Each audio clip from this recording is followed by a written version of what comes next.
Hey, what's going on, automotive world? Welcome to another episode of the Automotive Diagnostic Podcast. My name is Sean Tipping, and I'll be your host once again for this week's episode. Thank you for joining me. What I'm going to do for you this week on the show is actually share the presentation that I did this past week at Vision for the Tech Talks segment. Right, so this is after Vision. So if you were there, you attended it, you already heard this. I might add a couple things in just because I don't have any sort of a time constraint here on the podcast, but it'll be very similar to what I presented for my half-hour section during Tech Talks. Now, if you're not familiar with what Tech Talks is, this is a segment that's been running for a few years in Vision. I've attended it and watched it, and it's a really cool segment, really spearheaded by Matt Fonslow. The idea is to give people in the automotive industry a chance to get up in front of their peers at the premier training event in our industry and present some material, maybe a case study or just something that they want to share with the industry. But for people that don't necessarily have a ton of experience doing this, and giving you a short period of time, 10, 20, 30 minutes to do instead of a full 4 or an 8-hour class, right? That's a big thing to take on if you've never done it before. Even this half-hour one is a pretty big undertaking, for somebody who doesn't have a lot of experience talking in front of a group. And not only a group, but a really smart group of individuals, right? This is the best of the best that attend this training, and you got to get up there in front of them and try to put your best foot forward. Can definitely be nerve-wracking. I was definitely nervous. The other speakers knocked it out of the park. Tommy Oliva, Pedro de la Torre, Hans Jorgensen, and Kamala. Sorry, I don't remember your last name right off the top of my head, Kamala. But everybody knocked it out of the park. It was really, really good. I got to watch them present once mine was done, and I really, really enjoyed it. But I'm going to share my presentation here with you today. So also be aware, if you're listening to this audio only, I'm going to record it with my PowerPoint. So there will be a video posted with this exact same audio, but with visuals. And for this presentation, it was made with a PowerPoint, and the visuals do definitely enhance it. But I will do my best to describe what's going on without pictures. But if you want to check it out, go to the Facebook link, and you will find a YouTube link with the video. Again, exact same audio, but there'll be some visuals along with it. All right, so let's get started here. The first thing I'm going to ask everybody out there in listener land is, who has seen any of the Terminator films? And I'm thinking particularly the first two from the late 80s, early 90s. Terminator 1 and 2 are really the only ones that count in my mind. There was other ones. I didn't really care for them too much. But those first two, man, James Cameron knocked it out of the park, especially the second one, right? Great films. And if you're not familiar with the films, if you haven't seen them, the premise is that a hostile artificial intelligence called Skynet, which was built by humans, has taken over the world and is trying to eradicate humans, right? And this is in the year 2029, which isn't too far from right now. And there's a human resistance trying to fight back, prevent humans from being eradicated. And at one point, the artificial intelligence Skynet sends a cyborg assassin back in time in order to kill the unborn leader of the human resistance, right? And the human resistance also sends a soldier back, Kyle Reese, to protect Sarah Connor, who's the mother of John Connor, but then he ends up becoming John Connor's father. And the Terminator, that's the cyborg assassin that's sent back, his CPU is actually used and reverse engineered in order to make the artificial intelligence Skynet, right? So we have some time paradoxes in the movie, which are pretty interesting. I like stuff with time travel, but I'm not going to get into that today. Um, I'm probably not the qualified person to do that anyways, but my focus here and where it ties into the movie is artificial intelligence. Okay. And particularly how artificial intelligence is going to affect the automotive world, us as technicians, right? And there's no doubt in my mind that artificial intelligence is going to change many aspects of our lives in wildly different ways that it's going to be hard to predict all the different ways that it will affect us. But for this presentation, I'm narrowing this in on automotive. And even more so than just automotive, right? Because we could go into autonomous vehicles. Um, I want to focus in on how is this going to affect us as technicians, as the people diagnosing and fixing the cars. How will it affect our day to day? How will it help us? Could it potentially replace us? Maybe it makes us lazy, combination thereof. And we, of course, we don't know what's going to happen, but I find it extremely interesting, and I see a lot of potential for this to be a very useful tool for us in certain ways. And that's what I'm going to share today with you with this presentation. In order to do that, I am going to utilize a artificial intelligence system that's been kind of front and center lately. You probably have heard of it. You may have used it, and this is Chat GPT. Me and Fonzo did a podcast on it not that long ago on his show, so you can check that out. Of course, it's been all over the internet and people posting videos about it and stuff like that.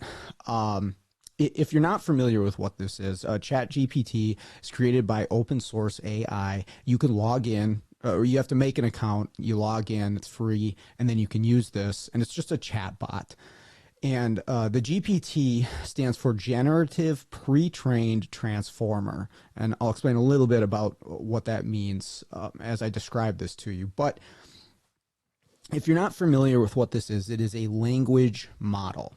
That's what this is defined as. And a language model, its sole job is to receive a text input and then predict the next word or series of words after that initial input, right? So we get input, we process, we output what is the next most probable series of words after the initial input, okay? That's all a language model is designed to do. That's it.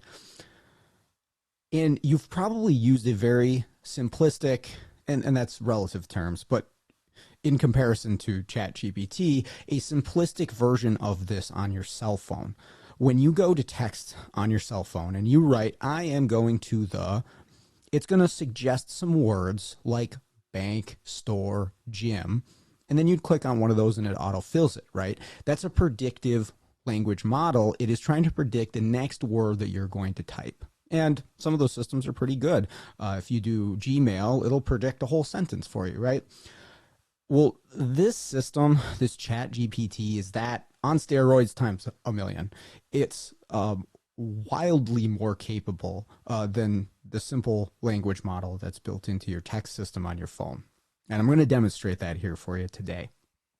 Now, how this was constructed, and don't ask me for the exact technical details, but it was trained, and that's the P, the pre-trained portion of this, on a snapshot of the internet up to 2021. So it doesn't have live internet access, but it was giving 45 terabytes of text information from the internet. Now, I don't know exactly where from. I don't know exactly what it had access to and what it didn't, but an enormous amount of information that it's able to reference when we give it a text input for it to give us an output.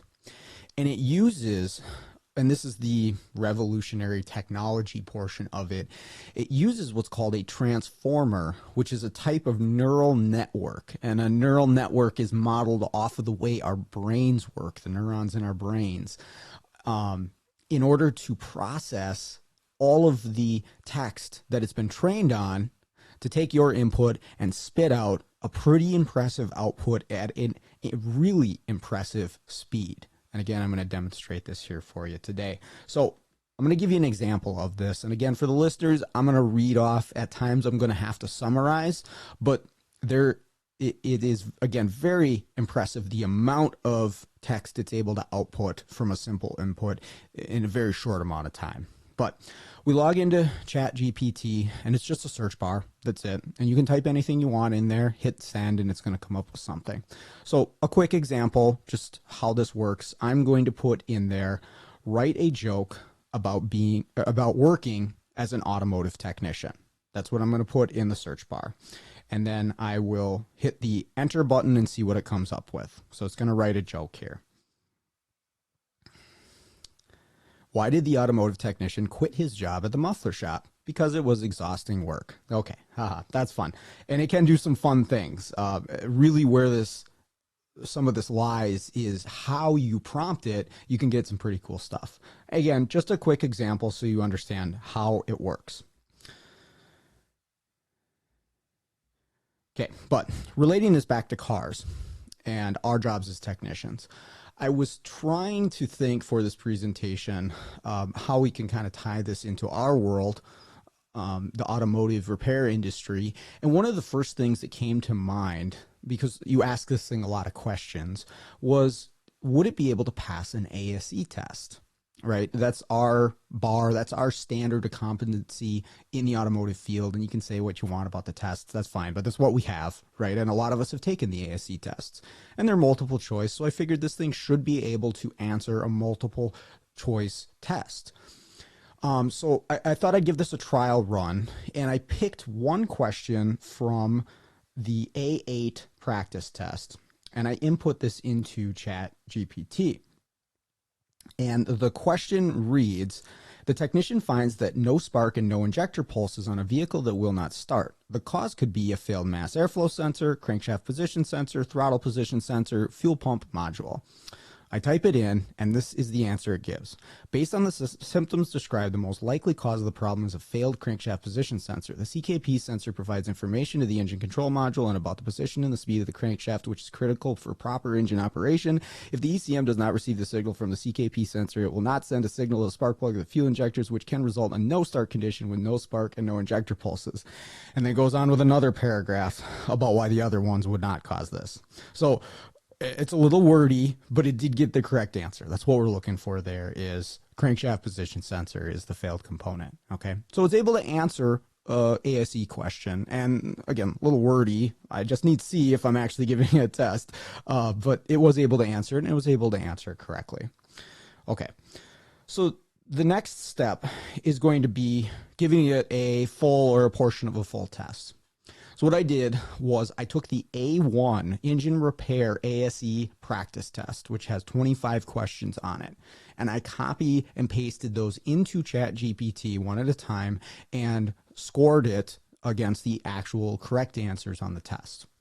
Now, the reason I picked the A1 test is because I figured it would have very few, if any, wiring diagrams. It did have one, and then it had two other illustrations. So there were 3 of the 25 questions that were unusable because of illustrations. This is solely a text-based input. It can't take illustrations.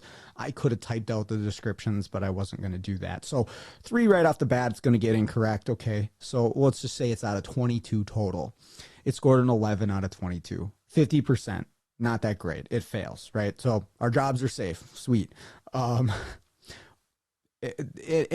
I will say this on the practice test, if you've ever taken them, there's some gray areas in some of the questions. Like, well, what if I was working on this car? And on a few of its very wordy answers for all of these questions, I was like, well, okay, I see your argument. Actually, you have a point there. And then some of them, it just got plain wrong. Okay. And then it got some correct. So that doesn't really get us anywhere, right? Okay, so it can't pass an ASE test.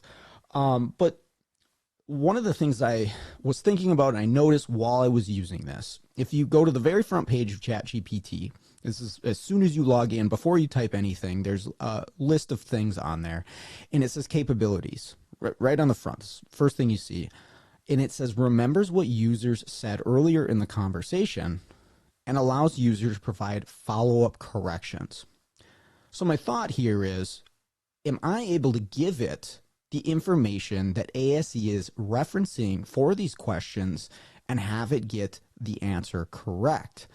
Not necessarily tell it what the correct answer is, but give it information and then see if it can correct itself. That's what I'm wondering, because I go back to, I don't know what information this was trained on in the first place, right? Did it have access to an ASE training manual when it was pre-trained on the 45 terabytes of text data? I don't know. I'm not sure. I didn't make this thing. And I don't know that it's necessarily out there exactly what it had access to. But can I give it this information? Because it says, remembers what user said earlier in the conversation. So what I'm going to do here, I'm going to take one question that this got wrong and it is a 50%, but I'm just picking one question. And the question it got wrong said, during a diagnosis, the technician observes that the engine vacuum is 12 inches of mercury with the engine warm and idling. Which of these could be the cause? A plugged air filter, retarded valve timing, low fuel pressure, or a cracked exhaust manifold? All right. Now we're looking for B, retarded valve timing. It picked none of the above, which wasn't an option. It said all of these are wrong because, and this is its answer, because 12 inches of vacuum is normal. Okay. Again, I don't know what information it's referencing. And you could make the argument on this question. I'm not so hung up on this particular question. You could make the argument on this question. Well, what engine are we talking about? What elevation are we talking about? Right. And I'll definitely give that to you. I'm not so hung up on those details. What I am curious about is, can I give it the information that ASE is referencing for the correct answer on this particular application and see if it can correct itself? So what I did was I went to Motor Magazine, and it has an article about vacuum testing. And so I copy and pasted the entire article, and this is paragraphs and paragraphs of data. And I'm a slow reader, so it took me about 15 minutes to read through this, but it has like vacuum gauge levels and vacuum testings and problems that you can see. And I copy and pasted it directly into the search bar of Chat GPT.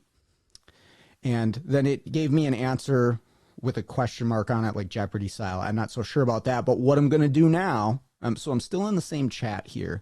I'm going to ask it the exact same question again. So I'm going to copy the first question that I asked it about the vacuum level, which it got incorrect before, and I'm going to put that back into the search bar. I'm going to ask this question again. Now it has paragraphs and paragraphs of information. I didn't say straight out, hey, you got that question wrong, but I'm going to ask it again with the information. And now it says the correct answer is B, retarded valve timing, and it's going to go through why this makes sense now. It's saying the normal vacuum is 17 to 22 inches, and it's telling me why the other ones are incorrect now. Okay, so my point here is that what information it has access to is key. And then once it has access to that information, the processing speed is where the really impressive part takes place. Okay, so that's great and all. We can give it the answer and it can pass an ASE test. I mean, what's different than a normal technician, right? You read the information and then you go take the test, you get the answer right. Sweet, awesome. Well, can it actually help me fix a car? Can help me diagnose a problem with a vehicle? That's the next thing I was wondering about. And full transparency here, for this short case study I'm about to present to you, I didn't do it live at the car. I had already fixed the car. I knew what the problem was, but I worked it through steps to see, could it get me to where I need to go? So what I've got here is a 2014 Ford Flex. This Ford Flex has Ford's intelligent access key system, which is a smart key system, right? So we have the buttons on the fob to lock, unlock, trunk, panic, remote start. But we also have a push button start feature within the vehicle. So you hop in with the key in your pocket, you press the button, and the engine starts up, ideally. Okay, this one didn't do that. That was why I was called into this vehicle. And the shop actually provided me with a lot of information up front. They had tried some stuff to try to remedy this situation, and they weren't able to get to a solution. So the customer concern is when they get into the vehicle and they have the smart key present, they press the start button on the dash and they get a message saying no key detected. Okay, that's the issue that they found. They've tried both of their keys, and they actually had two keys for this vehicle. They changed the batteries in those keys, And the shop actually programmed in a new key. They had the capability of doing that, and it didn't change anything. Same thing with a brand new key. I don't know where they got it from, right? Could still be a key problem, but 3 ones are doing the exact same thing, so it's unlikely, although possible. Here's the other thing about the keys. All 3 of them, the RF functions, or I should say RKE functions, work. And that means the lock and the unlock buttons on the fob, the car actually responds to, right? So you can be standing 30 feet away from it, hit the unlock button, and the car unlocks. But you take that same remote, you get into the vehicle, you press the start button, it says no key detected. All right. If you take any of those 3 keys and you put them into the center console emergency or backup receiver, the car starts up normally. Okay, so those keys are programmed to the car. It recognizes them as the proper keys, but it has to be in the emergency slot in the center console to do so. If you just have it in your pocket or anywhere in the vehicle, it won't start. They also didn't find any DTCs relating to key issues. So that's where I'm at. And that's a decent amount of information for me. I can maybe eliminate a few things going into this diagnosis, but it's my job to figure out exactly what's going on. So real quick, and again, if you're listening, there is a diagram in the PowerPoint that might be helpful to understand this. I'm going to go through system description operation for this Ford because I didn't totally know every single module involved and the series of events that takes in order for the push button start system to work on this one. So the diagram kind of helps, so take a look at that if you need to, but here's how this works. If you have the key in your pocket or in the vehicle, you hop in the vehicle, you press the stop start switch on the dash, right? That's to start up the vehicle. That stop start switch feeds the RFA module, which is remote function actuator. The RFA module sees that and triggers the passive antennas, which are located throughout the vehicle, one close to the driver's seat. They work on a low range and a lower frequency radio signal. They send a low frequency 125 kilohertz signal out to your key, which is hopefully in your pocket or somewhere in the vehicle. That key responds to that with a high frequency 115 megahertz signal, which is then received by the tire pressure monitoring module, or TPM module. TPM module then relays that information back to the RFA module, and then the RFA module is going to trigger the BCM to turn on the run start relays. Okay, so that's our series of events. It goes start, stop, switch, RFA module, passive start antennas to the key, and then the key to the TPM module, and then to the RFA. Again, if that's confusing, check out the diagram. It makes it a little bit more clear. Now, full disclosure, that took me about 20 minutes to read and digest and understand before I actually got into the diagnosis of this car, right? And I do that all the time. I read up, okay, this is how this thing works. All right, now I can tackle it because I understand how it works. All right. So before we get into what I did on the vehicle, let's punch this into Chat GPT and see what it comes up with. So the first thing I did is I just gave it the initial complaint of the customer, meaning I hop into the car with the key, I press the button, I get the no key detected message. How can I diagnose this problem? And I did tell the Chat GPT that it's a 2014 Ford Flex. So it says, if you experience a problem with your intelligent access key system and you see a no key detected message on your dash, here are a few things you can do to diagnose the problem. And I'm going to summarize here. Check the battery. And it's saying to check the battery in the key fob. Try a different key. Check for interference. Check the receiver. Check the keyless entry system module. If none of these steps resolve the issue, you may need to take your vehicle to a professional mechanic or dealership for further diagnosis or repair. So it's still suggesting us to fix the car, which is a good thing, right? This is all good information, right? Spare key, battery, interference, receiver, keyless entry system module. It doesn't say exactly what that is, but this is kind of just basic information, right? That somebody, if they had basic information on how a smart key system worked, they wouldn't necessarily have to be a professional technician to suggest the same thing. You could probably find this on Google. It's vague, it's general, right? Not bad information by any means, and it very quickly came up with this. And again, I summarized that. There's a lot of text in this, but it's basic information. For a professional technician, you probably already are aware of most of this. Maybe you didn't think about the interference portion of it, but it would be something to check for. Okay. Now, back to what I was talking about before, the information that this has access to. I'm doubtful that it has access to the specific description operation of this intelligent access system on this Ford.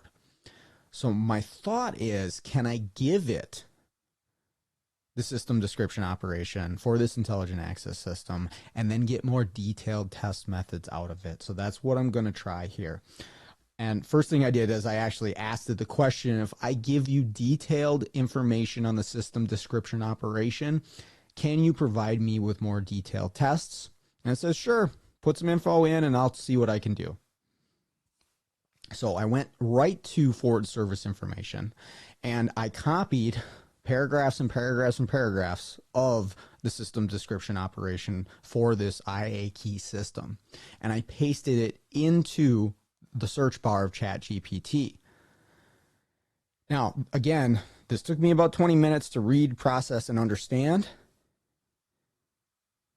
And I punched this in, and no sooner is it going to revamp its test methods. So again, I'm going to summarize these for you, but what it's saying is thank you for providing specific, Thank you for providing the specific system operation for the start-stop ignition switch system with intelligent access on your Ford Flex. Based on the information provided, here are some steps you can take to diagnose the no key detected message. All right, so it's saying check the battery in your IA key. So now it's referencing it as, you know, Ford's actual terminology. And of course, we want to do that. And keep in mind, I have not told it what we've done so far with a new key and batteries and the backup transceiver. It knows none of that at this point. Check for excessive ambient radio frequency interference. Check the backup transceiver. Okay, so now it's referencing a specific component in the system, the backup transceiver, because it didn't say anything about that at first. But now that we've given it the information, and I know if you're listening, you didn't see the information that I put into the Chat GPT, but it listed out all the components in there, and it described about, okay, if the key doesn't work, you can put it into the backup transceiver and the car may be able to recognize it that way. So again, now it's referencing a specific component within this system.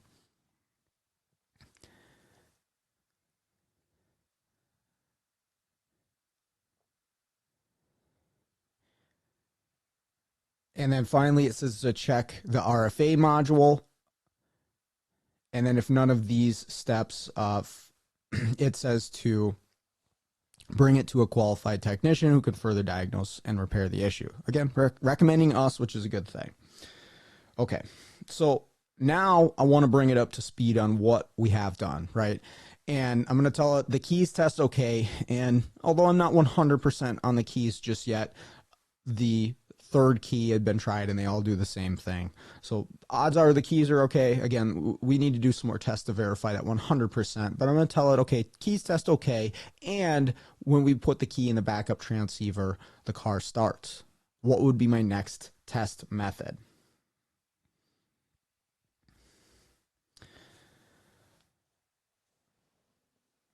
So I'm going to type that into the search bar, and it's going to punch out the next test for me to do. So it says, if the key has been tested and is functioning properly and the vehicle starts when the key is placed in the backup transceiver, the next step would be to check the operation of the passive start antennas and the TPM module, right? So it's surmised based on what we've done that these are the next components to check. And in real life, those are the next components to check, right?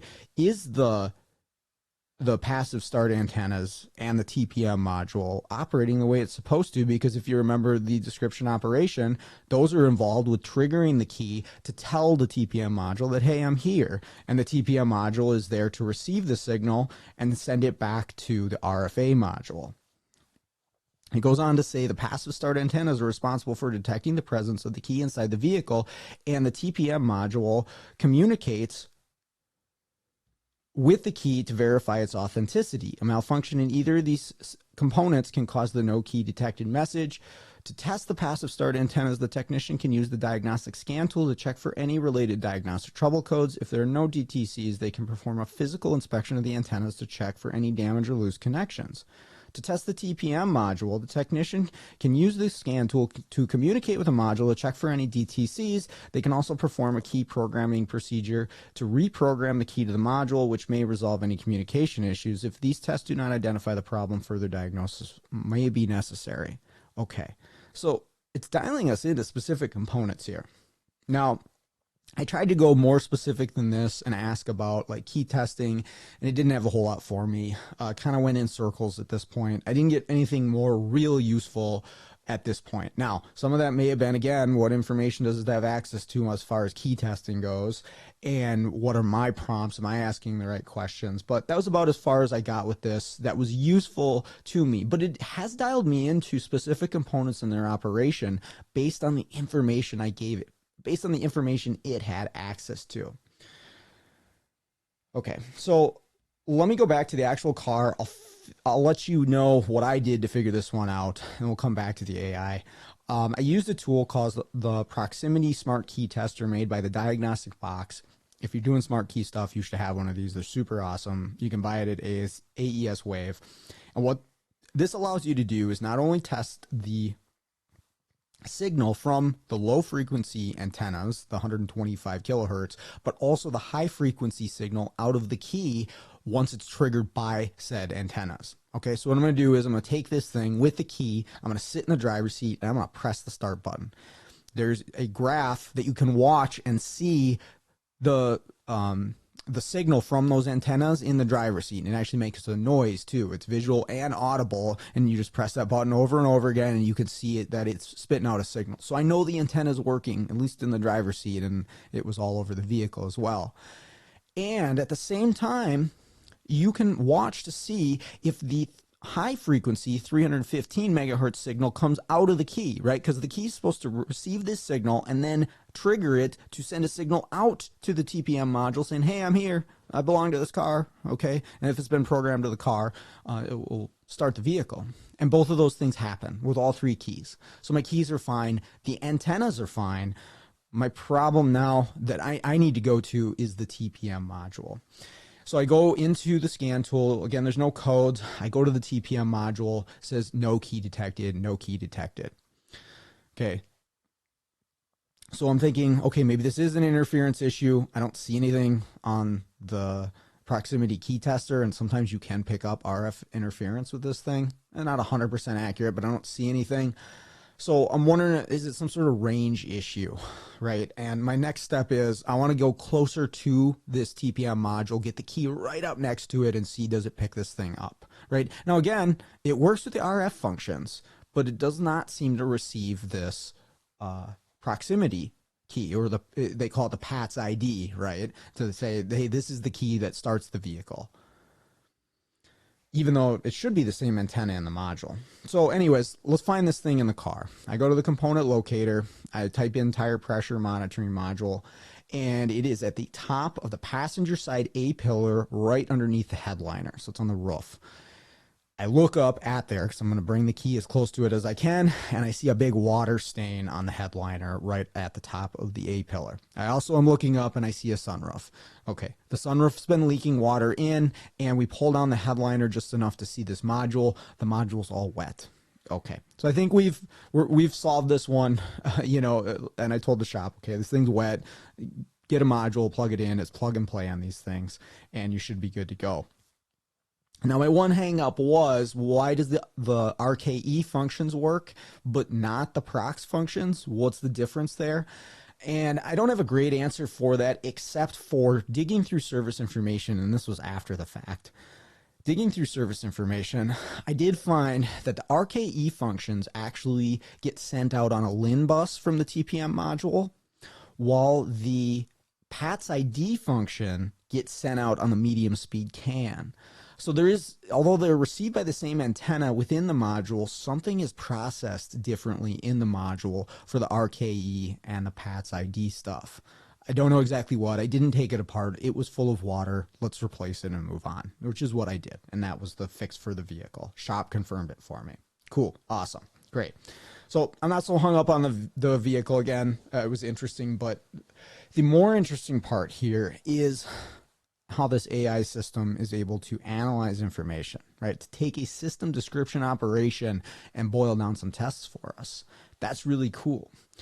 And I'm going to add a little bit in here that I didn't have in my presentation at Vision, because I was talking to a number of people after said presentation, and we were, discussing how this could be utilized even right now, right? And here's the thing. I'm just a dumb mechanic playing around with a chatbot. Imagine a company with some real money and smart people behind this, how they could tie this in and utilize this stuff. That's where I see the potential. But I was talking to some people after the show, and we were talking about, well, this would be really good for summarizing a description operation to you, right? Let's put in a whole pages worth of information on description operation and tell it to summarize it for me.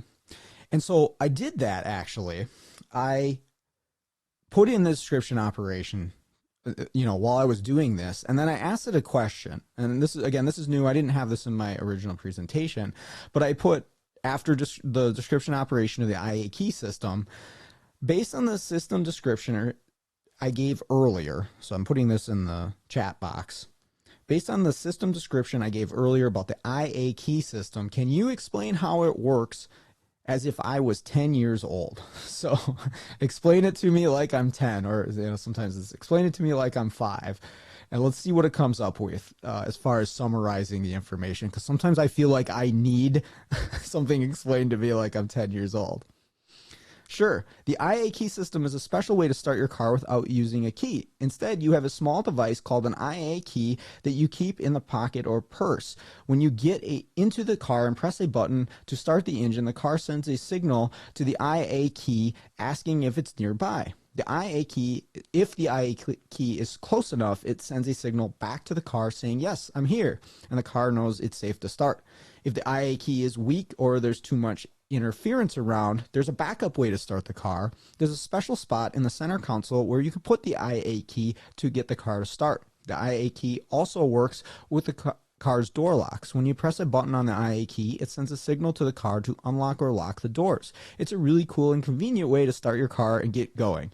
So that was its summarization for somebody special like me to help understand a system. So I'm going to use this in the future and plug in some descriptions, operations, and see, can this thing summarize it for me? Now, we also had some people bring up some good points, like, what about when service information is lacking, right? The potential here is like really, really fast access to any part of service information that we want. Well, what if something's wrong? What if something's missing, right? We don't want to fully rely on this 100%, but could it really save us some time here, right? The potential here is what information it has access to. Imagine if it was plugged into Identifix or AllData or factory service information, and then the speed at which it can generate answers. If you've been watching the videos, you saw how quickly it pumped this stuff out. It really, really impressive speed. And again, I'm giving it a few paragraphs of info. It was originally trained on 45 terabytes of data. It could easily take out, a whole vehicle or manufacturer's worth of information and then process it out to you. Now imagine that, but also vehicle data. Imagine if it was able to access all the vehicle data and the factory service information for a vehicle. Imagine what it's going to be able to spit out for us very, very quickly. And that's where I really find this interesting and maybe even a little scary, right? Is it going to make us more efficient? Is it going to be a great tool? I think so, at least in the midterm. Does it make us lazy? Well, it's very possible. We're going to have to think for ourselves still, right? Because it's going to get to a point where, okay, this isn't getting me any further or something's wrong here. I think the top of the top, the best of the best are going to be even that more valuable because we'll be able to think for ourselves when needed. Whereas if you rely on this fully you're going to get pretty lazy and you're not going to be able to think for yourself. It's like the old thing with using identifix to fix everything based off of the top hits. You're not thinking for yourself through a problem, right? And so what happens if you do fully rely on this type of thing in the future when it's available? I mean, this is kind of a clunky version, but I think there's going to be some serious value, at least in the midterm, of still being able to think for yourself through these problems. But does it eventually replace us? I don't know. Maybe in the future. It's interesting to think about. But that's all I've got for my presentation. I'd like to thank everybody for listening. I'd like to thank for everybody for that I met at Vision, got to talk with. That was such a cool time. Really, really cool. Awesome people. That is one of my favorite events. If you've never been, I definitely recommend going. The networking is outstanding, and yeah, everybody I met was so cool. The classes were all fantastic. I really enjoyed all of it. So that's what I've got. Thank you everybody for listening. Let's get out there and start fixing the world one car at a time.